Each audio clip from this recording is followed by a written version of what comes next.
Hello, viewers. Thanks for watching my podcast, MAO Chat, a show that discusses MAO related issues. My guest today is Miss America 1999, Nicole Johnson. Nicole Johnson, welcome to my show. Hi, thank you for inviting me. Oh, it's such an amazing pleasure to have you. I'm so excited to talk to you. So we have a Virginia connection because you are a forever Miss Virginia, and I was a director in Virginia. I was director of Miss Alexandria. Yeah, so Virginia has a special place in my heart, and you were the second Miss Virginia to win Miss America. It was Kylene Barker, then you, and then Caressa Cameron, and now Camille Schreier. So shout out to the Yes, Miss Virginia organization, MC Gravely, and everybody. indeed. When I advertised that you were being my show, a lot of people online had a big reaction to it. So, Oh, David Wall said, "An amazing Miss Virginia and Miss America." Kendall D said, "Looking forward to the interview. I adore her research and work." Charles O'Quinn said, "One of my faves. As a diabetic, oh, she's helped me a lot." And then Arlene Kime said, "One of my favorite Miss Americas." So you are definitely loved in the Miss America community. how kind. Oh, that's so sweet of them to write those comments and to be excited. It's such an honor to represent the state, the Commonwealth of Virginia, Mhm. and to have been Miss America and to have continued for a long time now the same type of advocacy work that I did way back then. Right. Well, since we're on that topic, we'll start with that. So your platform was diabetes awareness, prevention, treatment, and you've Yeah. continued with that, for forever, even currently. Can you talk Yeah. about your diagnosis and just how you got chose that platform and the work you've done? Sure. Actually, it chose me. Okay.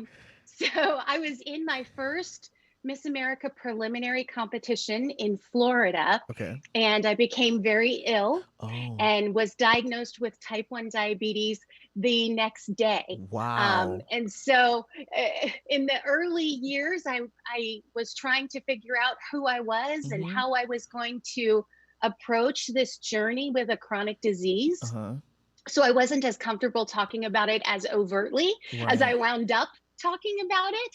Mm-hmm. But the fascinating element is that type 1 diabetes and Miss America intersected at such a point in time that the Miss America participation became a coping mechanism and a Oh, growth for me. I see. And it really, I credit it with helping me develop the confidence and the skills that I needed to Wow. survive Mm-hmm. as a woman with diabetes.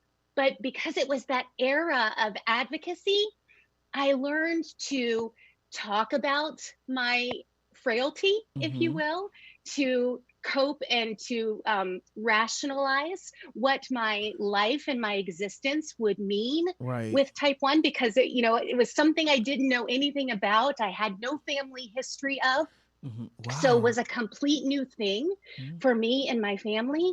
But then as I went through the process, and I participated in the Miss America program for 5 years, Okay. so from 19 to 24, when I had the pleasure of being selected, it took that whole period of time for God to really use the opportunity of Miss America to help me learn Mm-hmm. how to cope with and communicate and envision a future that had optimism, positivity, opportunity, Right. and the proper perspective. So, and where do you think your strength came from? Because you actually wore your insulin pump at Miss Virginia and Miss America. So, how I did you did. see it as a positive and just have the strength to wear it and not see it as something to be ashamed of? Well, that didn't happen immediately. Okay. So that 5 year journey Mm-hmm. it really started from a place of profound pain. Oh, Um, yeah. when I was in my late teen years, but when I wound up at 24 at Miss Virginia and then ultimately at Miss America, Mm-hmm. wearing an insulin pump, I the insulin pump was relatively new in the medical place or Mm-hmm. environment at that point in time. It was a foreign concept Yeah. socially at that point in time as well. And so it was a journey. And it was not an easy journey or a pathway. So along that way, I encountered a lot of emotional trauma, a Mhm. lot of criticism from Oh, people who just wow. didn't understand why I was wearing a device and Yeah. why I was talking about a health condition and Yeah. all kinds of things like that were things that I encountered along the pathway. And although they were difficult in the moment, I Mhm. am grateful for those little experiences because they built me up to a level of capacity where Right. I was able to have a wonderful experience as Miss America and a phenomenal career Mhm. afterwards. Well, as an educator, I wish that teachers were, or we would have like a seminar or workshop on recognizing certain illnesses. Because once I was absent, and one of my students got sick, and the substitute sent her to the nurse, and the nurse just sent her back to class, and it turns out she had juvenile diabetes. And the Oh, parents were upset because it wasn't taken seriously at school. So mhm. I think that would benefit us to have some workshop on the symptoms, or just to recognize when kids might get sick. Exactly. That's actually why I explored academically after Miss America public health. Okay. And so I went on to get a master's degree in public health and a doctoral degree in public health because I feel exactly the way that you do, that we should have more of a baseline level of knowledge about all chronic illnesses. Hmm. And we should be teaching compassion and empathy on such a deeper level Yeah. so that societally we learn that it's okay that people are different. Right. It's okay to encounter a challenge. Here's how you turn an obstacle into an opportunity. Here's the power of mental health and wellness in Hmm. our total healthcare system. So, all of those things are so needed. I love that, turn an obstacle into an opportunity. I love it, love it, love it. So, how did you originally get involved in pageants when you were back in Florida? I did a couple when I was in high school Okay. that were not related to the Miss America system, but always kind of had my eye on what I knew as a scholarship opportunity. Okay. And back then it looked like a talent show, and it was in the high school auditorium. Okay. And I had a choir director or choir teacher in high school that told me to be in the talent show Okay. because I could earn a scholarship that would help me go to college. I see. So that's how I entered as a high school senior. Hmm. I didn't win, um, but that was my whole perspective. Right. And I think that's something that has set the Miss America organization apart from other programs, the talent aspect of it. And I've done Yeah. polls online, and I've asked people, what is your favorite category, and talent won that category. All right. So you wore a black gown at Miss America, and it's kind of iconic. Oh, is that it right there? It's right there. Yes, I Oh my pulled it out God. just for you. Oh my God.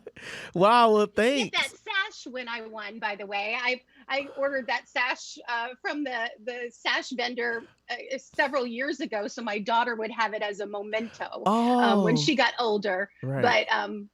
But that's the gown. Cool. Can you talk about it? When you got it, the designer is so iconic. You really pulled that gown off. It was great. So can you talk about it? Well, how sweet of you.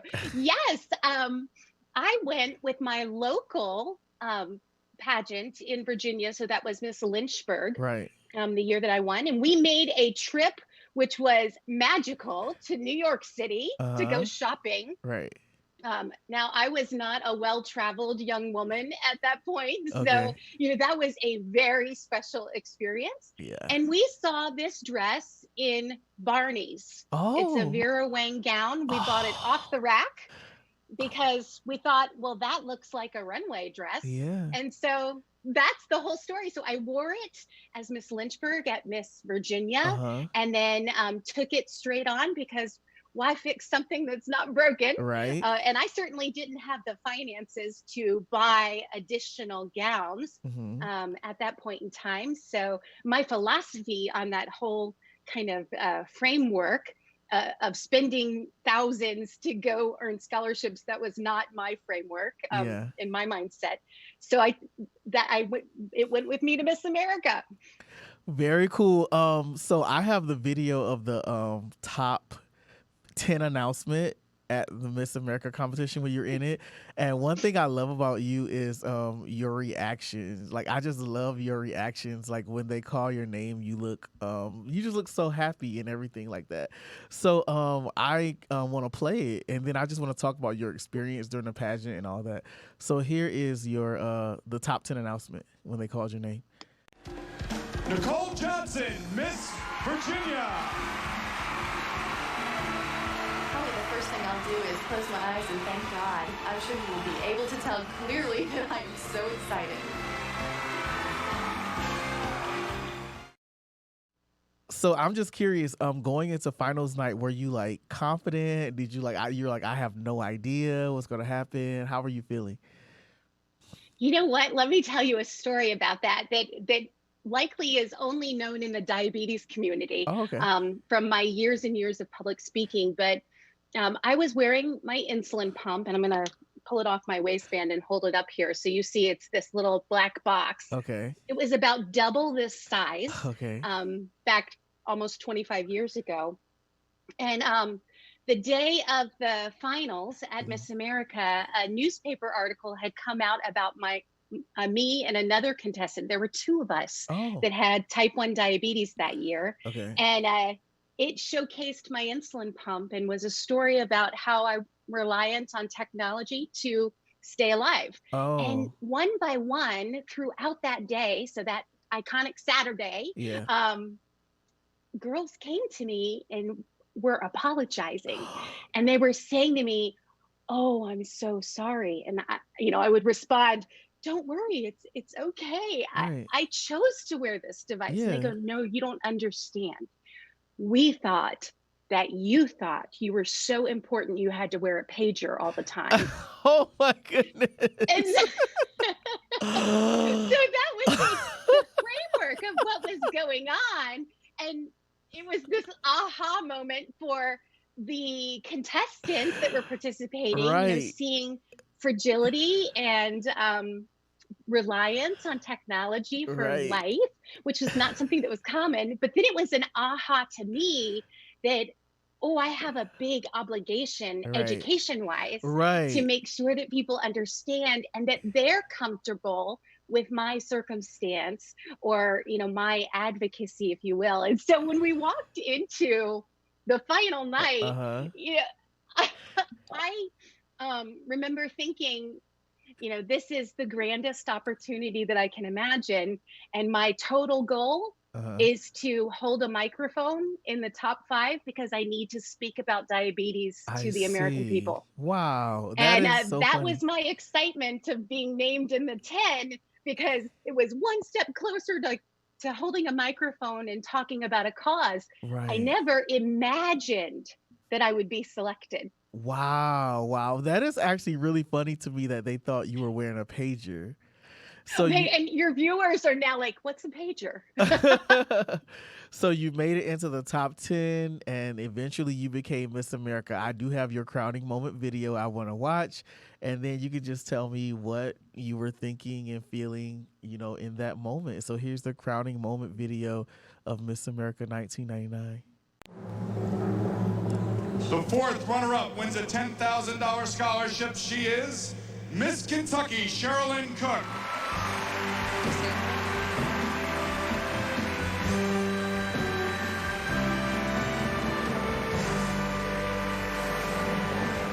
The third runner-up, winner of a $15,000 scholarship, is Miss Missouri, Deborah McDonald.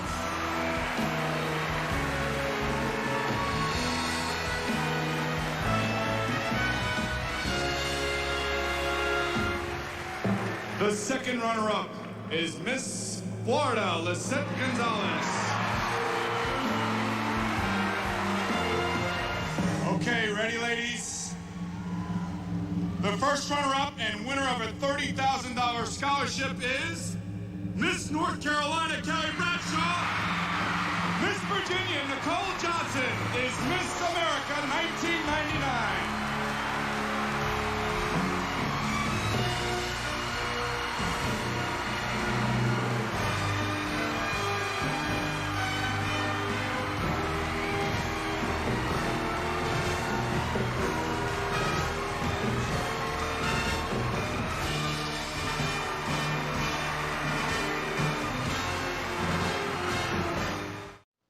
So once again, I love your reaction. I think you actually jumped when they Yes, said it. indeed. I have a photo that I was a good foot off the ground, um, maybe more. So what were you It's thinking? What were you feeling? Do you remember your thoughts in that moment? just elation, Yeah. gratitude. Um, I'm a very purpose driven person and Yeah. I'm filled with deep and profound faith. Okay. And so, as you saw, my first action was to thank God for this incredible, incredible opportunity, Uh-huh. because to me it was twofold. One was to make sure that people understood and had knowledge about diabetes, Right. and that was the whole reason that I was there. Hmm. But also it was an opportunity to represent my faith and the goodness of God in putting me in that role. That's really cool because I can tell, and I'm sure everybody can tell, like you are so genuine and passionate about your platform. It wasn't like something you just threw together. You were really genuine No. about that purpose. I live it and breathe it and continue to. um, it's amazing, even throughout the pathway, people at different points in time sometimes have negative things to say, and I'll never forget folks saying, oh, she faked having Oh diabetes to win Miss wow, America. And I wish, that's but that crazy. is So, what was your not fondest something that was memory, possible. or just a fond memory from your year as Miss America? Something you remember that Hmm. you loved? Yeah, actually, it was the last day of Oh, being Miss America, um, because I had spent every day. I think I held the record for a long time as being the busiest Miss America in history. So hmm, I would do 2 to 3 speeches a day, all devoted to the medical community hmm, and to the patient community. And on the last day, when we had that iconic boardwalk parade, right. hundreds of people with type 1 diabetes came. And Wow. I never knew the impact that I was having, because as Miss America, you're in to a city, you give a presentation, and then I was out, Right. and I never saw the lasting effect. But during that parade, there were hundreds of people holding signs that said, Miss America, I'm just like you. I have type Wow. 1 diabetes. And that, it makes me cry even now, because it was breathtaking Hmm. to see people waving their insulin pumps, running onto the boardwalk to show me that they had little dots on their fingers from checking their blood sugar. Right. Right. Just incredibly meaningful. So the power of the position, Uh when huh. you are so personally tied, you're willing to be vulnerable, to Hmm. show your insecurities and the things that are not perfect about you, Right. and therefore willing to connect in a profound way. It's remarkable and life changing for so many, including me. Right. It was that moment that I decided to go into medicine, Oh wow. as opposed to the other types of ideas and dreams that I had held. Right. Uh, Right. I think many of the contestants that I've entered who are currently competing or who currently hold titles, I think they have told me they miss some of those traditions that you guys had, like the parades and some of that. yes. So who knows? Maybe it'll come back one day. But speaking Oh, of I hope so. right, so Miss America has changed. It's been changing, but it's changed a lot lately. The first notable one, the elimination of the swimsuit category. So what are your feelings on that?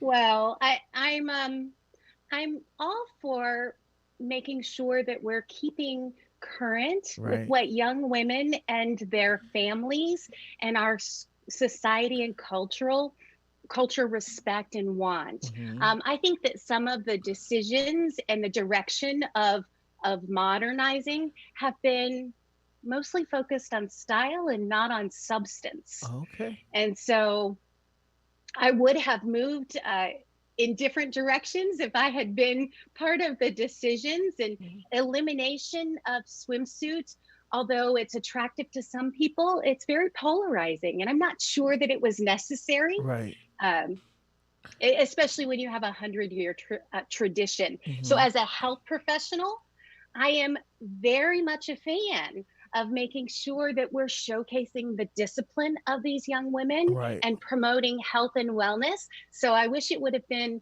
um, replaced with something else that had Right. kept with that mindset. Right. And I think that's something all of us volunteers are talking about. And I recently interviewed another Miss America, and I believe she said that she supports it, like the health component, but she doesn't want them to be judged on their appearance. Do you think it's possible to like have a health component but not make people be judged by their appearance? Is that possible? I don't think that's possible. Okay. That's a lovely thought, Hmm. and I'd love for us to be in that kind of situation. But we've got to recognize what's going on here, Okay. and this is a pageant. Right. Although we changed names and words, so you know, Right. call a spade a spade. I see. I see.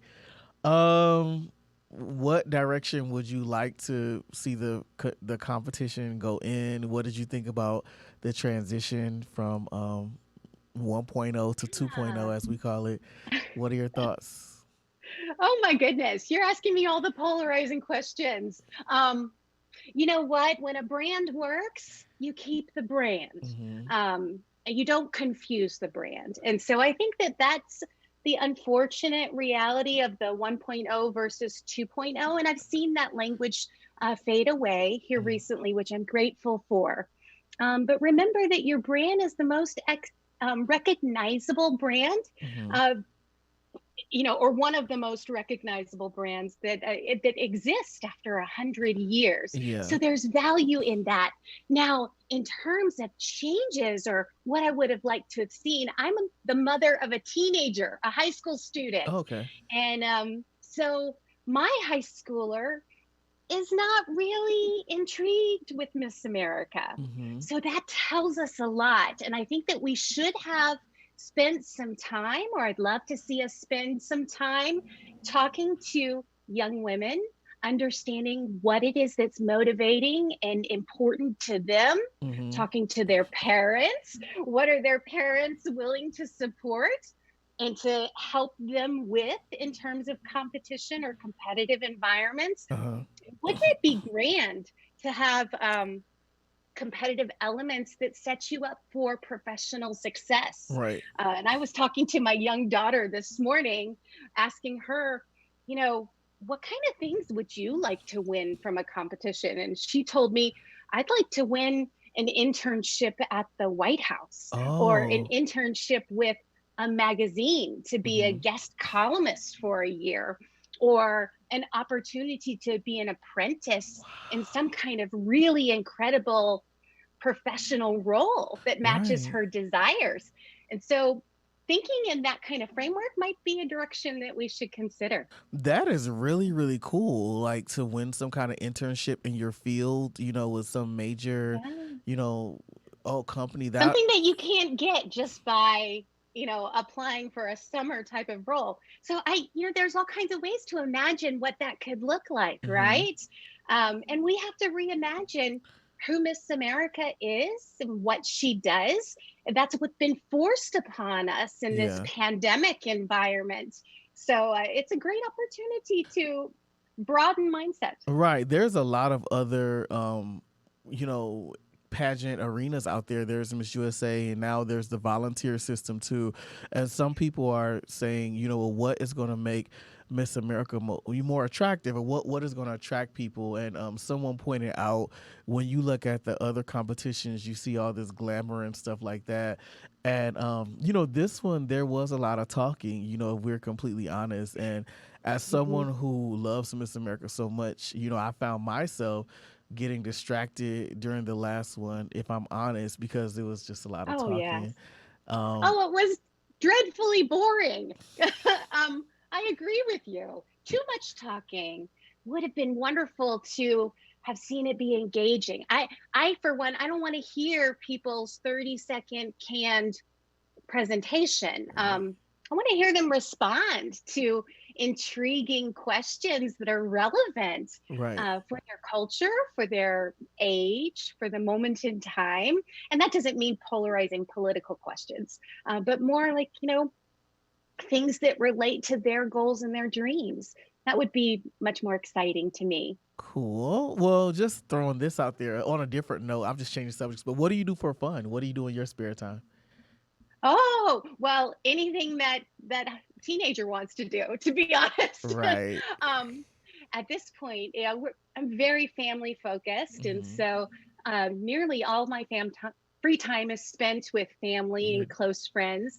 We love music as a family, and my daughter is incredibly talented. She plays multiple instruments and does theater and Wow. sings, and so I find myself at being the spectator Hmm. and the sometimes coach, although she prefers to be coached by people other than mom, like we all did, I'm Right. sure. So, do you think your daughter will compete in pageants one day? She has a talent. So, You know what? It's totally up to her. And she knows that I will support her in whatever she chooses to do. But right now, her goal in life is to go to an Ivy League top oh, tier cool. college, Nice. to study psychology and music, and then to go to law school. So that's what she thinks about. No, she's got not thought yet about the pageant system being a vehicle that might be able to help her get to where she wants to go. Yeah. But she certainly has learned from all of her, she calls them her anti Miss Uh Americas. huh. And that's the beautiful sister network that I have with so many. So her role model is Cara Mund, and Oh, cool. Nice. yep. So who knows what she'll decide to do? Yeah, maybe she'll get in and win some of that scholarship money, and that can help her go to her college, her dream school. So you competed in the Miss USA system, also, right? You were third runner up to Miss Florida USA. I did that once in the state of Florida. Yeah, I'm just always curious about the difference when competing. So how was the experience competing in the Miss USA system versus competing in the Miss America system? It was very similar. Oh, I cool. haven't thought about this in a long time. With the exception of the talent phase, it was very similar in mindset. Um, I'm a very disciplined person, and so I approach opportunities with a very goal oriented mindset. Yeah, And so I enjoyed it. I enjoyed the people that I met. I preferred the Miss America pathway, cool. um, because I was truly interested in scholarship and service, Right. and that's why I gravitated in that direction. Do you think that you would like to serve on the board one day of Miss America? Would you like to do that? Do you think? Hmm. Sorry for I'm just not throwing that. sure. Okay. That it. I used to think about that as something that I would like to do at some point in time, but I think that when you've been Miss America, or you are a little bit too close, Oh, um, and you hold your experience maybe in a too close of a framework, I and so it see. it could cloud your perspective in Wow. providing genuine business leadership.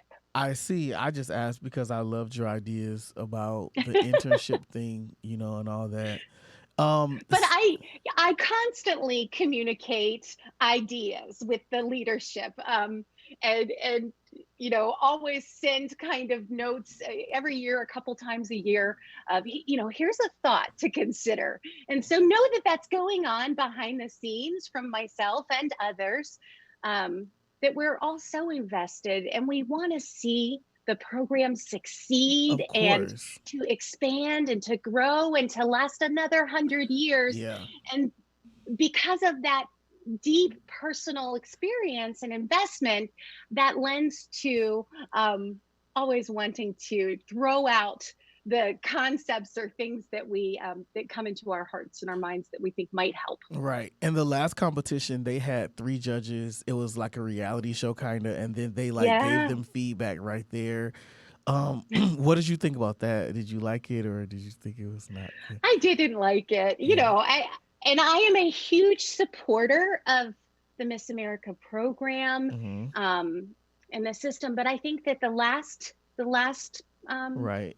televised show had so many flaws, and hopefully we've learned a lot from that experience, which I think that we I have. hope so. I think we know that three judges is not a good pathway. No. Those judges, they actually were very ill informed Yeah. about what it was that they were doing. Hmm. To ask a question on, could you be married or have children while you're Miss America? I mean, really? so, so I think that they will probably not repeat that mistake Yeah, again. we like 5 to 7, the traditional, and we like just tell who made it. And of course, another thing a lot of people did not like is going from 15 to 7 with no competition in between. I know it was confusing, right? Yeah. Well, I look forward to watching the next one. I'm not a decision maker in this process, so it's very easy to say, oh, I liked this and I didn't like that. It's much harder to be on the team that's putting that whole show together and trying to figure out what's going to be compelling to the viewer. Uh-huh. So I don't envy that role that they have. And I hope that and have to believe that this next 100th celebration that we have will be magical. Right. And the good thing, and I'm almost done. I maybe have like one more question, but the good thing is that we're not having one this year. So there's a lot of time to get it all together, whether it's fundraising, sponsors, and like all the ideas, it's a lot of time to get it together. Can you think of Yeah. something you would like to see personally? Like if they add just one thing you personally would like to see at the next one. I'd like to understand a little bit more about their service and their scholastics, Okay. with very pointed and direct questions around that. I think that young women, and young people in general, they are what we expect them to be. And so if we hold out high expectations, they're going to exceed those expectations. I'd love to see us raise the bar Okay. and let them showcase who they are Right. as women and individuals, and why they are capable and prepared for this type of opportunity. I'd also love to see them pitch their ideas on how to modernize the role of Miss America. Wow. That would be a good question. Why should it be a bunch of old people? I use that very loosely, Right. but like, all of these, mature, let's let these young women contribute to that conversation and tell us Wow. what it is their contemporaries would expect of them. Very cool. That would be a good question. What would you do to modernize the pageant or take it forward, or what direction you think Miss America should go in? That's cool. Yeah. How will you be successful as a representative of this organization? What is this going to do for your career? I Hmm. mean, this truly should be a stepping stone. The reality of it, as a former Miss America, you live with Miss America for the rest of your life. Right. How do you intend to utilize that well? Right. Well, I have enjoyed my conversation with you, and I appreciate you taking time to talk to me. I know you're going to spend time with family later. Thanks to Ava, your daughter, for helping us, with our technical issues earlier.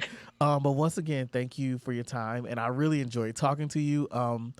And I'm sure the audience will enjoy hearing from you. So I appreciate it. Maybe one day we'll run into each other at Miss America competition. But thanks I again for sure your hope we time. will. All right, thanks. Have a good day. All right. To the viewers, thanks for watching. I hope you enjoyed the show. Some of my future guests are Miss America's Outstanding Teen 2016, Annie Nault, and Miss America 2000, Heather French.